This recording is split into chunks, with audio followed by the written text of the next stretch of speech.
Sir, we've got a message. From where? Distress signal. Position, North Atlantic. Read it again. It's not clear, but it's urgent. This isn't routine. It's real. Change course. Full speed. Altering course. Heading to coordinates. We're moving through ice. Visibility low. Approaching position. There's nothing here. Wait. I can see something. My God. How do we solve this? We keep returning to the same point. Speed. Faster crossings. Breaking records. But the reality is clear. Competing at that level would be expensive and difficult to sustain. The room falls quiet. No one pushes the idea further because they already know. Ships like the Lusitania and Mauritania have already set the pace.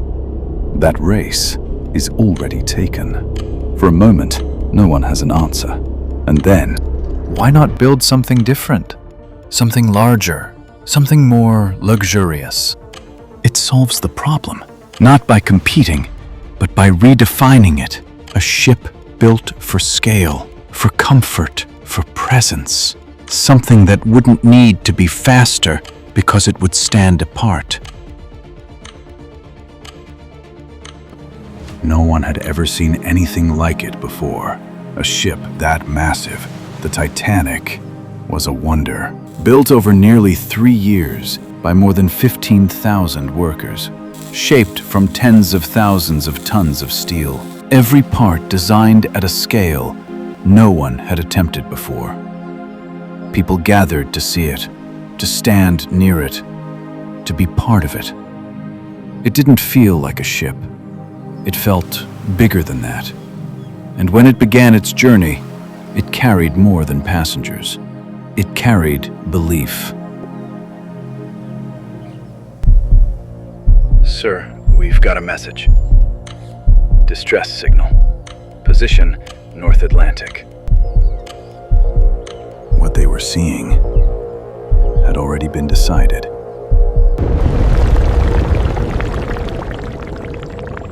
The impact didn't tear the ship open. Not in one place. It ran along the side, opening it section by section. Water entered the forward compartments, one, then another. The ship was built to survive flooding, but only to a limit. That limit was passed. As the front filled with water, the ship began to lower, enough for water to move further in, and it didn't stop. Not in one place, not for a moment.